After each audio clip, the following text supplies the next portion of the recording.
Yeah. What's up, Philly Uncensored New York Pacers Sports Podcast is here with you. Game 6 is over, and we have a Game 7, ladies and gentlemen. This is what we wanted. This is what I wanted. This is what we needed as basketball fans. We actually got 2 Game 7s jumping off on Sunday. This is a beautiful thing. If you're a basketball fan, if you're a sports fan, this is what you want. Let's talk about the game a little bit. Indiana, the game was close early on. Indiana kind of, sprung out to what was the halftime lead, like 7-8 point halftime lead, and then it just grew the lead in the third quarter and never looked back. What's up, DB Sports? What's going on, McRib? McRib, I guess that is Fame McRib. What's going on? Shout out to everybody in the chat watching the live stream right now. It was interesting to me that and this is why you got to let a playoff series play itself out, because all week or throughout the week you've been hearing about a lot of people anointing Brunson and pouring the oil on his head as one of the greatest playoff performances we have ever seen from a small guard. He was actually ranked number 1 on ESPN's list. Now, he didn't have a complete trash game, but he did have a complete trash first half. He got it together for the second half and ended up putting a good game together. But you got to let this man get through. And not even help this any athlete in general. You can't start anointing people too early. You got to let the run happen. Let him get to the Eastern Conference Finals at least. Let him get to the championship before you start saying how great of a playoff run this is. Like, he's having a great run so far. And if you want to kind of break it down, kind of like Tim was saying, like winning the first 8 games and the first 10 games. All right, if you want to do that, cool. But they actually had like a playoff run and had him number 1. I'm like, that's, to me, it don't make sense. All that being said, he didn't have the greatest game tonight. He let his team down in the first half. But, however, he rebounded, but at that point, it was too little, too late. Indiana was on fire. They shot 50-something% from field. They couldn't miss. They ended up winning the game by like 13 points. Go ahead, Ethan. What's your thoughts on it? Because I got plenty more to talk about. Oh, yeah, I'm sure you do. Listen, it was a Pacers did what they did all playoffs. They're undefeated at home. They protect the home floor. That 30-point beating they put on 2 games ago, I ain't know if New York could bounce back, but New York bounced back, protected their home floor. Right now, if I was to ask say who's going to win this game, I'd say the Knicks, because neither team lost on their home floor. I agree. But my concern about this game or about this series is Tom Thibodeau abusing his players too much? Running them in the ground. You have a game 7. Josh Hart is hurt. Let him rest. Keep him out. You was already down in that game. Put Josh Hart on the bench. You got another game. Let this man get ready for game 7. See if you can go out there and win in game 6 without him getting ready for game 7. Don't run him to the ground. Then hopefully what happens if he can't play game 7? So to me, he did a disservice not only to Josh Hart but to his team. So if that was me, I would have just all right, Josh Hart. This ain't game 7. If it was game 7, I could see Hart wanting to play. It's not game 7. But I think Pacers are a different team at home. And the way they bottled up Brunson in the first half, Brunson was doing a little foul. He was doing a little foul baiting a little bit. And he seemed like he stopped doing it more in that second half and just started to play ball. First half, it looked like he was baiting. He was trying to get the fouls too much. Yeah, I agree. That limit. That's always talked about Harden with that. Joel Embiid sometimes with that. You can't, especially in the playoffs. It doesn't work to your advantage for the most part. Now Brunson has been getting a pretty favorable whistle throughout this playoff so far, but when they call the game like they called it tonight, that's not going to bail you out. It was a couple times where he probably normally in the regular season he probably would have got a foul, but it's playoffs. Like even some of the announcers like, yeah, they did one play I think toward the end of the game, Brunson.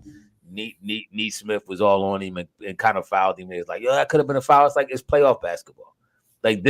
Anytime when we start getting too many fouls and people start complaining, now you don't get enough fouls. Everybody complain. Like you're going to get bumped, you're going to get bodied, you're going to get smacked. It's playoff basketball. You're going to get it sometimes, but you got to expect not to get it.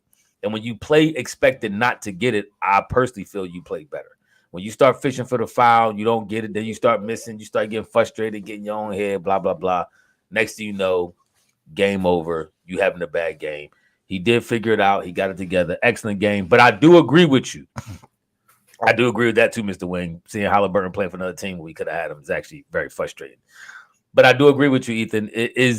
This is my concern. The Knicks may very well be in trouble. They very well may be in trouble. OG is gone. Mitchell is gone. Mitchell Robinson gone. But Bogdanovich gone. Now Hart possibly gone. Bro, they lose Hart. I just can't see no way they win this game in New York, even though they No, I agree. They Hart, lose Hart as a wrap. I can't see them winning it. So, do I want to see the Knicks advance? I'm kind of rooting for y'all a little bit, to be honest with you. I am too. I like Indiana. I'll root for Indiana tonight because I want to see a game 7. I see this is my only concern though. I don't want to see Boston go to the championship. All right. If y'all do get past Indiana with all these injuries, will y'all even be a formidable opponent against Boston? And right now, I don't think so with all the injuries. Unless y'all start getting people back. We know Bogdanovich not coming back. I don't know about Mitchell Robinson. They said what's up with him? Is he done too? With the foot and all that kind of stuff? I'm not sure about that either. I know what's the name. You said Bog's not coming back, but OG might come back. But is he really like with a hamstring? A hamstring can keep you out for a month or more. Yeah. So and then if you do come back and you come back too early, you pull that hamstring again. You really done. You might as well sit out for the whole year. I mean, so I don't know. I'm concerned about the health of this team, even going forward, if they do win this game and a battle they put up against Boston. Because if they go into Boston as banged up as they are right now, and Boston gets Porzingis back, it mess around, be a gentleman's sweep at best. That's what it might be. The way the teams are now, health wise, I think Indiana puts up a better fight. But I agree. I agree. If they ain't healthy game 7, Knicks gonna lose. If Josh Hart can't go like Josh Hart go, Knicks gonna lose. But listen, I gotta give Indiana credit though. They played the Pacers I gotta give them Indiana credit. They played the Knicks like the Knicks play everybody else. They was all over the boards, getting the loose ball, tapping it. They did everything. They did everything possible to stay in that game and win that game. Home floor been really putting in that work. And that miracle shot. Who hit that shot in game? What game was that? 4? Nembhard. 3? Was that game 3? That was game. It might be game 3. Nembhard hit that 3. I think it was 3. I think that was game 3. Game 4 was a blowout, so it was game 3. Yeah, game 3. Nembhard hit that, saved them. That's true. So, I mean, that can actually flip the whole series around. But listen, let's give. I know he's going. I'm not sure who he's going back and forth with here about TJ McConnell. TJ played a good game tonight. He does what he does. Yeah. He does what he does. I know during our chat you put up some video of TJ and how they do sag off TJ because he's not going to shoot the 3. But tonight he did everything. He caught that. That was nice too. When somebody shot the air ball, TJ caught it and put it back in. TJ was all over the floor. He was all over the film. He's all over. Was TJ did his thing. Props to TJ. No, facts. I got to give him a shout out on that. Game 7, Charlie M. I agree, might come down to Hart not playing. Thanks for the super chat, Bernard McCoy. I hate the Knicks, but I hate Boston more. The only person that can stop the Joker and the Celtics are healthy and B. What a shame. Still hurting. I kind of agree with that too. I think if we had another key player, we would really be in this position. If we had like an OG, even if truth be told, as much as I give Siakam slack, I would have definitely rather have Siakam over the boy Tobias. Siakam actually had a pretty decent game tonight. But pretty decent, huh? That's all you gonna say? No, I mean, what did he end up with? It was solid. I mean, he's still. I'm telling you, he's inconsistent at times, man. He ended it with today. Yeah, 25. 25.7 rebounds, 5 assists. He was the leading scorer on the night. He had a decent game, a solid game. Sometimes he just get goofy with the ball. Sometimes how he move, and I don't know. But he played well tonight. I cannot hate on him. I definitely would have rather had him over Tobias Harris. And shout out to TJ. I can't front. TJ did have a good game. I did show you a video. I'm telling you, they do he sometimes could be problematic offensively because of the way they do sag off of him. But he makes up for it with his activeness, his hands. He's scrappy. Obviously, King McConnell, he's scrappy. He did his thing. I tip my hat to him. I've been on record saying I don't think you can win a championship with him as your backup point guard. He has the opportunity to prove me wrong. I don't think they'll win a championship, but he has helped his team to be in that position. Which McCall played good tonight too. Halliburton. He only had 15, 6, and 9. He shot 50% from the field, 37% from three. Both very well. Played well. Like I said, the Pacers overall shot 54%, 58.3% from field goal. Incredible. That was huge. And the Knicks didn't shoot terrible because the Knicks actually shot like 40-something, 43, 44%, somewhere like there. But Brunson not being hot early hurt them. And once they got down early, I mean, in the third quarter, and Indiana was just splashing, hitting threes, dunking, Obi topping. That dude got hops. He flying down the court. The one dunk on the fast break, he almost left the arena. Like the bull got bunnies, bro. He got bunnies. And now that game. Go ahead. We have the game 7. Go ahead. Yeah, that game 7, that Hart, that's something to look at. I want to see how that turns out. That Josh Hart injury. If he can't go game 7, what did it look like? It looked like he grabbed like his stomach, abdominal injury. Yeah, or something. Yeah. I mean, I think he left out when it was almost like they weren't going to win. They didn't really have a chance, and they told him going back. But even to keep him out there in the game 6, to me, when it's not the last game, is just when it's not a game 7. I don't know how you do that. Game 7 is Sunday, so you got 1 day rest at 3:00, mind you. Yeah, you got 1 day rest, and you got play, and then you go play game 7. So I don't listen. I know y'all love Thibodeau, and Tim got on here the last game was beating his chest about how great Thibodeau is, and Thibodeau this great a coach, and Ethan said he on Thibodeau. I never said. First of all, let me clear something. I never said Thibodeau was a bad coach. I said overrated. Never said he was bad. Overrated and bad is two different things. But that's another discussion. But we'll see. I thought they should have pulled them out. I thought they should have pulled the starters out around 6 minutes to go in the fourth quarter. You was down 20 points. Indiana wasn't missing. You wasn't stopping them. The best, honestly, I think the best chance you had might have been to pull your starters, and hopefully Indiana pulled their starters, and your bench created a little run, maybe a run enough to get you within like 10, 9 points or something. Then you might throw your starters back in there real quick. But that was honestly because your starters wasn't making it happen. So at that point, I think honestly the best strategic move would have been to pull your starters and get them rest. If your bench did happen to make a surprise comeback, then you could put them back in and possibly trying to steal the game late. But you helping yourself from letting your starters rest. Either way, at that point you kind of, and you're not chalking the game, but it's just a strategic move because you're thinking about the long haul. And this is where, what's Indiana coach name again? I forget his name. This is where he may end up out coaching Tibbs and all this, because remember a lot of times we seen Halliburton on the bench and you was like, Halliburton out too long. He was playing the long game. He was like, yo, by the time game 6, game 7 come, I want these dudes as fresh as possible. I want my team as healthy as possible so they can make a run, not even this in this series, but deeper into the playoffs. This is what hurt, and Tim talked about this before, though. That's what hurt Larry Brown and the Sixers when he was playing everybody all hard, shortening his rotation. Next thing you know, we had everybody hurt. Even AI got banged up, if y'all remember, in that playoff series. Remember, he missed the game. He had a bad elbow against Milwaukee. But we had Aaron McKee was hurt. Lynch was hurt. Tyrone Hill. Everybody got hurt at some point through that run because you was just grinding them too hard. And pause. But that's what Tibbs is now possibly doing to the Lakers. He may have ran. The Knicks. I'm thinking about the finals run.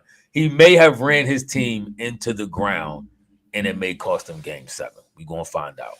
That was the knock on Tibbs, though, that he ran his players too hard. That was the knock on Tibbs, and he ain't changed. Some coaches just don't change their stripes like Doc Rivers. But somebody said neither team is beating Boston. Do you think Knicks or Pacers can beat Boston? I think Pacers could beat Boston. Honestly, I do think Pacers could put up a run against Boston. They're a young team. They run. Both of them play similar styles. They like the. I mean, I guess everybody kind of like the three now, but Boston can be beat because Boston, the most consistent player on Boston right now has been Jaylen Brown. Tatum is playing decent, but he's inconsistent. Jaylen Brown is playing good, but Jaylen Brown sometimes not disappears, but he sometimes fades to let Tatum shine and Tatum be off. So it's going to be games available. I'm telling you where Indiana could beat Boston. I don't think they will, but they can. But they do have the better chance because they don't have as many injuries as Knicks got. Knicks got too many injuries piled up. They got too many injuries. They do. So if you actually want to see Boston get beat, and especially if Hart is out and if OG ain't coming back, you got to kind of root for Indiana in a sense just to see them possibly put up a fight against Boston because Knicks would be barbecue chicken against Boston right now. They'd be done. Yeah.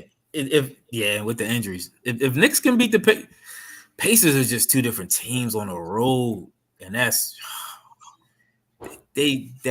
Tyler Burton really has to step up on the road. He hasn't played well on the road in this series yet. He has to step up big on the road in order for him to win this. But because of injuries, the Pacers will be probably better matchup because all Nick's going to do is get more banged up the longer the next series they get into. Right. So lose more players. Who knows if OG coming back? But this was a good run. This is a good run for y'all Knicks fans. It was a good run for y'all. Y'all can't be mad. But it's going to be hard beating them in the Garden. I tell you that. It's going to be hard beating them in the Garden. Yeah, I mean that's the one thing, the hugest thing I think the Knicks got going in their favor right now. Game 7's in the Garden, and they're going to have to. If this game is close, Pacers ain't winning. If it's like within like 3 points and all that, and it come down to somebody driving and Knicks getting the foul, Knicks are going to get the foul call in the Garden. I'll be darned if Brunson goes to the hole and gets even close to what we look like as being a foul and him not getting a foul. You're going to have all the old heads. You see all the alumni was there at the watch party. Starks, LJ. Yeah, they're going to be there. Yo, that building going to be crazy. That building going to be insane. That's going to be crazy. Insane for Game 7. So the Pacers is they in for the doozy, but I agree with everybody and with you and what everybody else is saying. That Josh Hart injury could possibly loom very, very large in this Game 7. What you think about the Game 7 Timberwolves? Timberwolves in Denver. And Pumas, listen, he's right. He says these Game 7s are Hoburn's and Edwards' time to cement themselves as bona fide stars. I agree with you. Brunson too. Because we talked about Brunson being the superstar. This is Brunson too. Don't. If Brunson come with another 40 piece and they win, he's trying to cement himself in his Game 7. But that Game 7 against the other night, we might have to cover that. We might have to cover both these Game 7s. I think we are. I have to cover both these Game 7s, man, because this is NBA basketball right now is exciting, man. It's good. Good for the sport. You try and get these new superstars too, because the older dudes, they ain't gonna be here long. The LeBrons, the Currys, the KDs, their time is limited. So these new guys gotta step up and fill the shoes of who's gonna be the next superstar of the league. But that game, I like that. I don't know how Minnesota. After watching that Game 7, I'm trying to figure out how Minnesota lost 3 in a row. Yeah, we had the Game 6. I mean, after watching Game 6, I found how they lost that many games in a row. Yeah, I agree. I mean, Denver was a little off that game too, but I agree because they was getting kind of spanked when they was at home losing them games. That kind of surprised me. But it all comes down to this. As a betting man, I would bet Denver because they're the more experienced championship team. They got the pedigree. That does go a long way. My heart is with Minnesota. I think everybody, the majority of NBA fans in agreement, the bull Ant-Man is the real deal.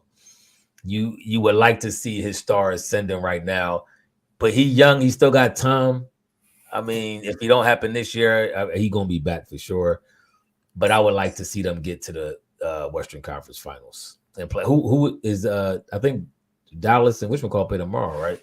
OKC. Now what's up, right? 3-2. Is that what Is it that is? what it is? That I think that's what it is. I think that's what that is. So we might have a game 7 in that one as well. We might have a game 7 over there for them. So that would be kind of decent. 3 game 7s in the second round. That'd be kind of hot. But yeah, if I was betting, I would bet Denver. But I'm rooting for Minnesota. But Denver I'm rooting for Minnesota too. I want to see if the young stars can step up and take over. Charlie M. I don't think. See, Brunson ain't how's Brunson certified yet? Like you're not certified at least until you get your team. You at least got to get them to the conference finals. So Charlie M, is Joel Embiid certified? That's what I'm saying. You can't. Would you say Joel Embiid is certified? He got an MVP. Joel Embiid certified? No, he's not certified. I can't say he's certified. Again, and this is why I know me and you get a lot of flack on here. We talk about stars versus superstars. Superstars is thrown around way too loosely to me. It's thrown around too haphazardly. Even that ranking, I don't know how many people saw this ranking on ESPN about the greatest playoff run for small guards. Brunson was at the number 1 spot. I'm like, how are you at the number 1 spot? The ranking was crazy. They actually had Brunson at 1. Dame was at 2. Who was at 3? Somebody at 3. Stephen AI was at 4 and 5. That's what I do remember. I forget who was at 3. Greg Perry. But I'm like, I gotta pull out my phone down. I can't look at it. But I'm like, first of all, Kyrie was somewhere in there. AI and Steph's run ended in the finals appearance. Steph won, AI didn't. Dame lost in the Western Conference Finals. Actually look at the stats too. Dame Western Conference Finals was terrible. The most he scored in the series was 33 points a game. I'm still confused about how they put him at number 2. Like, what was that about? Why they put him at number 2? And I forget who the other person was. So Brunson right now and Dame, both of them people who they have up there didn't even make it to so far, didn't make it to the finals. But you have them as 1 and 2. But that's what I mean. People are you gotta relax. Just calm down. I know we get caught up in the moment. Sometimes this is how we are. We creatures of the moment.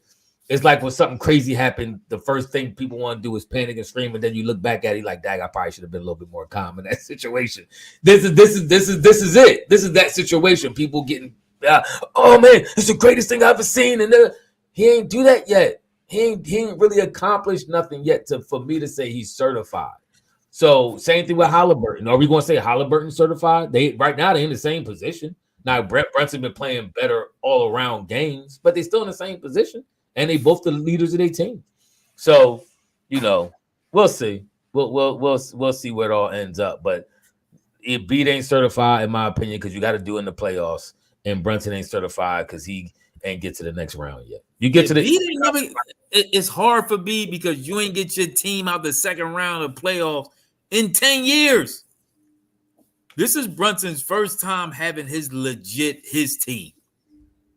So you still got to give him a little more chance to do it. And I think he might even do it come Sunday night. What quarter did Hart lead the game? He left in the 4th, didn't he? Yeah, he left in the 3rd, I think, then came back and then left again finally. He shouldn't have came back. When first I heard, he should have came out. It wasn't. I agree. I don't even think the way that game was going, that was a hard game to win anyway. Oh, what's up? Shout out Greg Perry, man, coming in here after that beating y'all took. Y'all still got game 7. Pascal and Brunson. They are. Nobody who compared Pascal to Brunson. Yeah, I don't think nobody said Pascal. I was saying Halliburton. Maybe you meant Halliburton. But Brunson is on another level right now. But it's the it's not complete.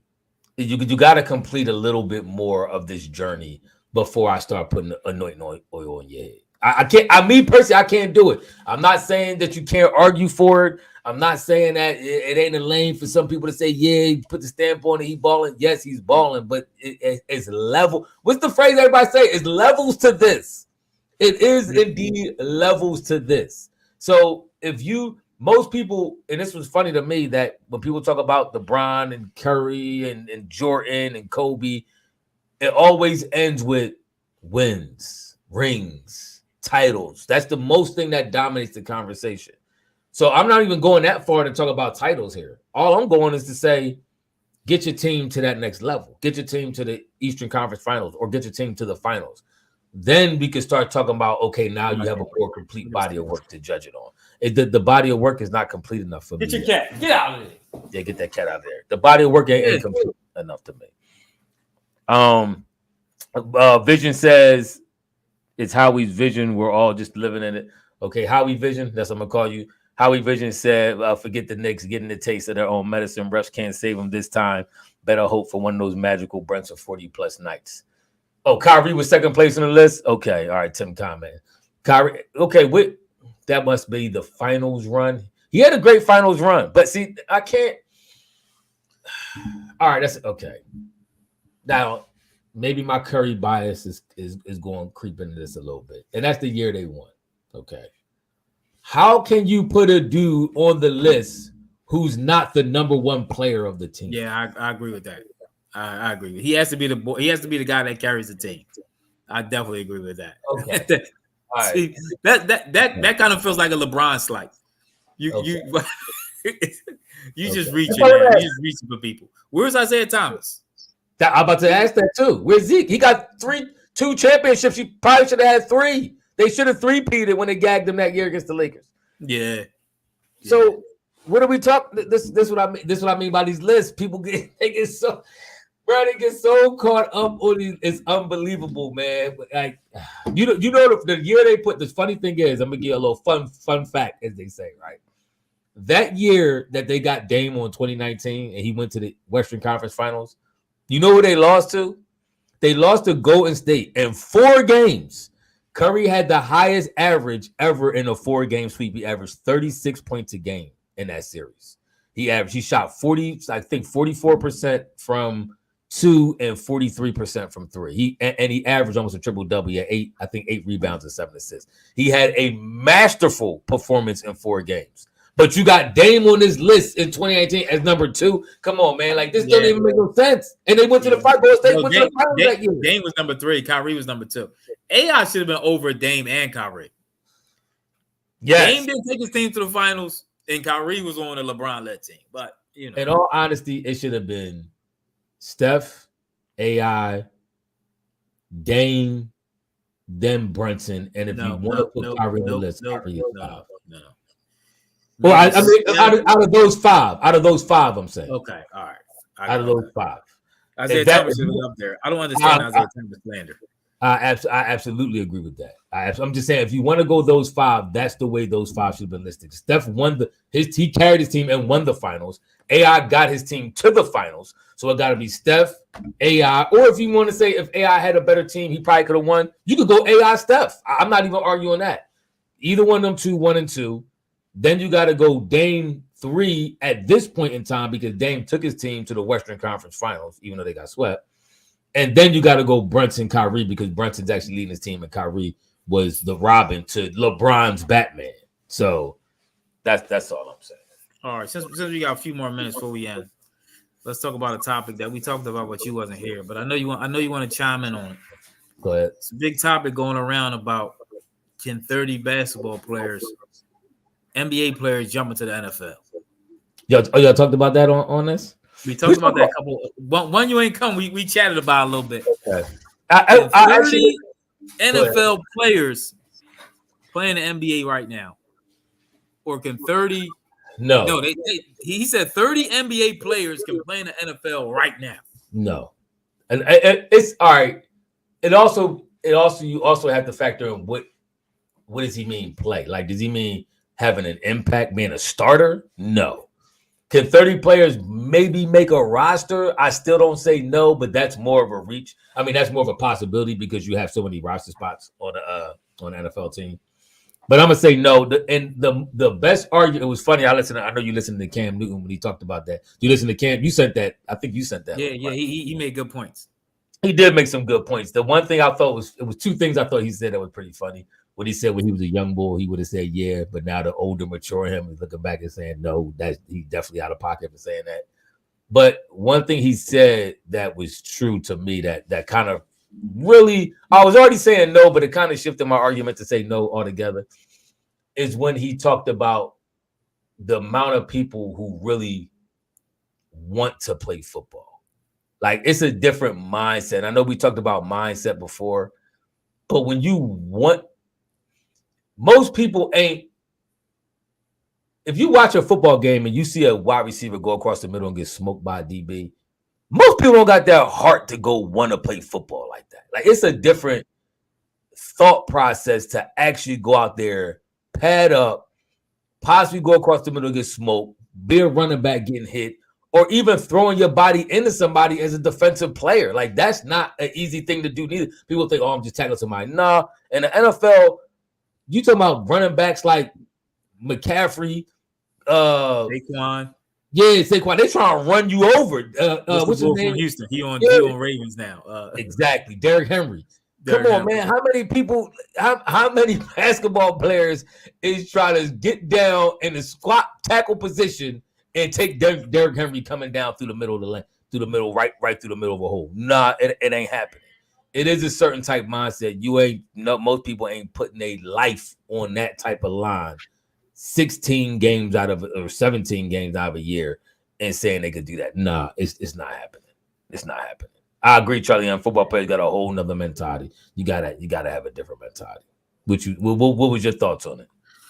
I agree with that. I know Wayne was on here saying he think they could, and I mean most people agreed about the shooting was a harder skill set. I guess shooting the ball. Now more than ever, almost all NBA players have to be able to shoot the ball. Back then, you really have to shoot the ball. I know it is still some that don't really shoot the ball. Gobert don't shoot the ball.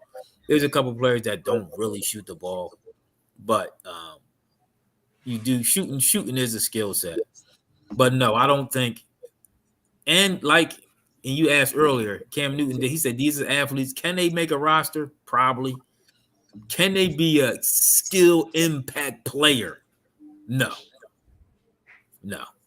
I don't. They picked out the LeBrons and the Josh Hart could do it, and it does take a different mindset and a different mentality. Yeah, I know because you had Lou Will going in there too, saying they say basketball players are soft. Basketball is physical. It's a physical sport. We not soft. It's a different. If you want to say you soft compared to the NFL, you might as well take that, bro. You soft compared to the NFL. It's a different type of mentality going on there. It's a different type of toughness, man. They got a saying. They said football made a lot of basketball players. You know what that means? When dudes come and they drills to get hit, and they be like, you know what? I'm gonna go play basketball. That's actually facts. That's facts. That's a lot of facts. That's a whole lot of facts. Ben Simmons ain't playing it. Ben Simmons, he ain't want to get contact by Trae Young. You think he want to get hit by somebody bigger? Stop, Tim. Stop. This is stuff I'm talking about. People just throw names out there. Most dudes who you see on the basketball court, Ethan's right. That's the truest line. They stick to basketball and don't even think about playing football. Tim, you one of them. Tim. You ain't thinking, but you play football like I think I knew you all my life. I think you played football one time. You got hit and you ain't never come back to the foot. No, people don't want to, bro. You don't want that punishment, man. You know how many times I played tackle games, and I didn't play high school. I played all street tackle football out in the field, tackle projects out on the street. You know how many dudes who I seen get broke on the football field? Like, and we just regular dudes playing tackle, no pads, no 300-pound linebackers running a 4.5, none of that. And you seen dudes will literally get broken the field like, oh, no, I'm good. I don't feel like going down again. I'm telling you, it's a different type mindset, bro. It ain't happening. It ain't happening. He did make a good point too. He says easier to play basketball, not meaning it's an easier sport to play, but it's easier to get people together to play basketball than it is to play football. Mm-hmm. You just pick up basketball. Everybody go out there and they start shooting around in the court. Everybody ain't lining up to play no tackle football. They not. Just get somebody out there. You ain't got line to play no tackle football. But Good. It's a good conversation. I know NBA players feeling a certain way about it. NFL players feeling a certain way about it because you are kind of disrespecting a sport. You know what I mean? These dudes train all their life to play football, and you think somebody's just going to jump in the NBA, jump from the NBA to the NFL, and be a star wide receiver? That's not happening. Or a star running back. That's not happening. That's or not a star happening. point guard, like vice versa. Like Right. I'm not saying there's 30 NFL players that can play in the NBA. I think you play with sports you end up being good at. Now, is it a handful that can make that transition? Yeah, it's probably a handful. 30 is an awful lot. I say a handful of players might be able to do that. And whatchamacallit, Greg Perry, I was talking about that before, Charlie Ward. But that's what I'm saying. It's very few people that could legitimately say I could have played in the NFL or the NBA and started. Charlie Ward is one of those guys. He played, I think 11-year NBA career, back up. I think he started some games. He could have been an NFL quarterback. Yes, if they was playing on good money like they are now with black athlete quarterbacks, Charlie Ward definitely could have played in the NFL and been a good quarterback. I think Patrick Mahomes, I seen some highlights of him playing basketball, and the bull looked like Steph Curry. I mean, handles, jump shot, the whole nine. Now, he wasn't playing against no D1 competition, but it looked like he certified had game. Could Patrick Mahomes may have been another player who could have been possibly an NBA, an NBA player? He got the size. How tall is Patrick Mahomes? Like 6'3", 6'4", somewhere around there. You know who else got the size? Draymond Green, and he was trash at football. Yeah, that's what I'm saying. But it's probably a handful at best. But I just don't think that's just a hard transition to make for either one. I think you have to love some type of. I think you have to have some type of football background. But McNabb was a point guard at Syracuse. Yeah, I mean, could he got drafted to the NFL though? I don't know if he was that good to get drafted. It's a lot of people who play D1 college basketball who end up going overseas. I mean, who never see an NBA court. And you could be pretty solid in college, but it's hard to make the NBA, and it's hard to make the NFL too. It's not NFL ain't easy to make. NFL, that's the crazy part too. It's a lot of roster spots. It's still not an easy league to make, bro. No, it's not. Yeah, was it 52 on every team? 52, 53. I think it's 53 spots. But then it's 12 on any NBA. So it's even harder. Then you got your G League. NBA, how many teams is on there? I mean, how many roster spots on the G League? So, I mean, both sports come with us. It come with some. It come with some bragging rights to have made it that far, and I don't think it's easy to make that transition. I just don't. I will say this. Hold on one second. But what y'all think about? I know they didn't have any thoughts on the WNBA with them not broadcasting Angel Reese game, but broadcasting. They did it again? No, I don't know about again, but I think she has a game coming up tomorrow they're going to put on. But I know the first one, her debut game, apparently wasn't on national TV. Which you think I heard about that.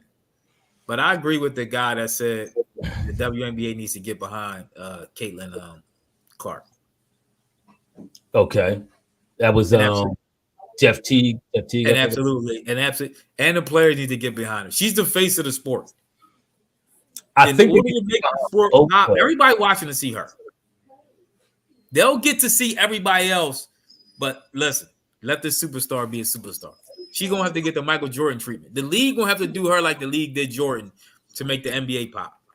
I actually believe what they need to do is they Magic and Bird all over again. This is Magic and Bird. Caitlin is Bird. Check it out. Bird went to where? Boston. Pretty much known as one of the most whitest, probably racist cities in all of America, right? At least big time cities. Bird goes to Boston. Magic goes to California, LA. Yeah, I mean, a little bit more liberal of a town. So perfect fit for Magic, right? And the league built the league almost around these dudes. They played it with rivals in college, get drafted in the NBA, and both become rivals in the NBA, go against each other in the finals, the whole king caboodle. All right. Now check this out. Caitlin Clark gets drafted by one of the whitest now towns probably in the WNBA, Indiana. Who does Angel Reese get drafted by? Chicago. Chi-Town, one of the blackest cities in all of America. You can't. This is perfect. This is perfect. This is perfect. All you gotta do is capitalize on demographics here. It's almost a no-brainer. Can't miss. If they get behind both these chicks and have them as rivals and paint them as rivals throughout their career, this is a can't miss. Whoever blew this opportunity, whoever was behind the scenes and did not have this game televised for Angel Reese is a complete moron, and they have no clue what they're doing because this was a no-brainer. This was easy money. Yo, who muted you? Did you mute yourself? Yeah, I muted myself. I had to tell somebody to be quiet in the background. Oh, okay. I thought you were still yelling. Yeah, I mean, this is but the women in the NBA got to embrace her. The women in WNBA got to embrace her. Brace both of them. They got to realize this is for the future. This is for the betterment of the sport. This is for the betterment of everybody. You know what I mean? So we'll see how. Well, she is bringing in the views. That's what it's about. It's bringing in the views. Yeah. I turned the game over. I tune in to watch her. Me too. Me too. And X-Men, truth be told, I didn't see the second game. The first game, she really wasn't getting cooked. They was doubling her almost every time she touched the ball. That's why she had so many turnovers. She was trying to pass out the double team, and they would just jump in the passing lane. No lie. Every time I turned the game on, Caitlin Clark was getting double teamed. It was kind of irritating me because I wanted to see her get a one-on-one boogie on and try to cook somebody. But they doubled her every time she got the rock. I think they also won the best defensive team, they said, but I think they was trying to prove a point a little bit. Or Jay Reed, he said, "Oh, watching her in prison." Who you watching, Caitlin Clark or Angel Reese? But this is what I'm saying. But this is my point. They created so much hype for her coming out of college that the viewership is there for her. These other players need to embrace it. They flying charter flights and all that. Caitlin Clark will take you there. If you ask me, her and Angel Reese, with their powers combined, they can carry this league. Remember the NBA? The NBA started off being so popular because of who? Magic and Bird. It took two players to take the NBA, and then once the NBA got cooking, then Jordan came out the blue, and he became the NBA ambassador, all-time, greatest player according to many. And then the league is here. Caitlin Clark and Angel Reese have the opportunity to do the same thing. I'm telling y'all. Y'all got all right, fellas. My computer got 2%, and I can end the live stream. I don't know where Tim is, but I'm about to end because my computer about to cut off. All right, he just asked you to damn about watching. That's funny. All right, get your club ready next time. All right, y'all. Deuces is late. We'll see y'all after game 7. We might do a game 7 on both games. On both games, game 7. Denver and New York. You're gonna be here. Share, all that good stuff, man. New York fans, I know y'all hurt, but we'll see y'all. We see y'all. Watch this tomorrow. You'll feel a little better. Watch this tomorrow. I know y'all couldn't watch it tonight. It hurt too much. Watch it tomorrow. We got y'all. Greg Perry spread the news. Deuces.